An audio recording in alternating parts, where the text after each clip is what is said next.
ಇವಾಗಲೂ ಕೂಡ ಅಭಿನವ ಅರಸು ಈ ರಾಜ್ಯ ಕಂಡಂಥ ಧೀಮಂತ ನಾಯಕ, ಸಹಕಾರ ಧುರೀಣ, ಕಲಿಯುಗದ ಮದಕರಿ ನಾಯಕ ಕೆ.ಎನ್. ರಾಜಣ್ಣ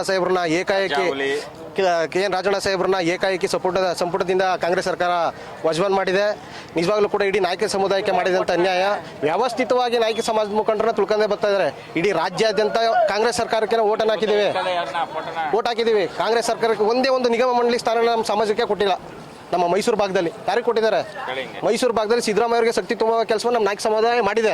ಚಾಮುಂಡೇಶ್ವರಲ್ಲಿ 50,000 ಮತ ಸಂಖ್ಯೆ ಇದ್ದೀವಿ, ಹುಣಸೂರಲ್ಲಿ 38,000 ಮತ ಸಂಖ್ಯೆ ಇದ್ದೀವಿ.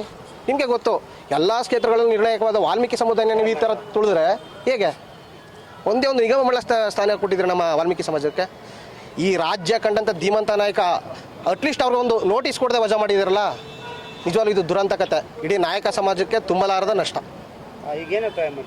ನಿಜವಾಗ್ಲೂ ಕೂಡ ಈಗ ಜಿಲ್ಲಾದ್ಯಂತ ಮನೆಗೊಬ್ಬ ಮದಕರು ಎಷ್ಟು ಸಾವಿರ ಜನಸಂಖ್ಯೆ ಸೇರಿದ್ರೆ ನೀವೇ ನೋಡಿದ್ದೀರಾ. ವಿಧಾನಸೌಧನ ಖಂಡಿತವಾಗ್ಲೂ ಮುಖ್ಯ ಆಗ್ತೀವಿ. ಇಡೀ ರಾಜ್ಯಾದ್ಯಂತ ದಂಗೆ ಎದ್ದು ವಿಧಾನಸೌಧನ ಮುಖ್ಯ ಆಗ್ತೀವಿ. ಖಂಡಿತವಾಗ್ಲೂ ಅವ್ರು ತಗೊಂಡ್ರೆ ಒಳ್ಳೇದು. ಕಾಂಗ್ರೆಸ್ ಹೈಕಮಾಂಡ್ಗೆ ಹೇಳ್ತಾರೆ. ಇಲ್ಲ ಅಂದರೆ ವಿಧಾನಸೌಧ ಮುಖ್ಯ ಆಗೋದು ಖಂಡಿತ.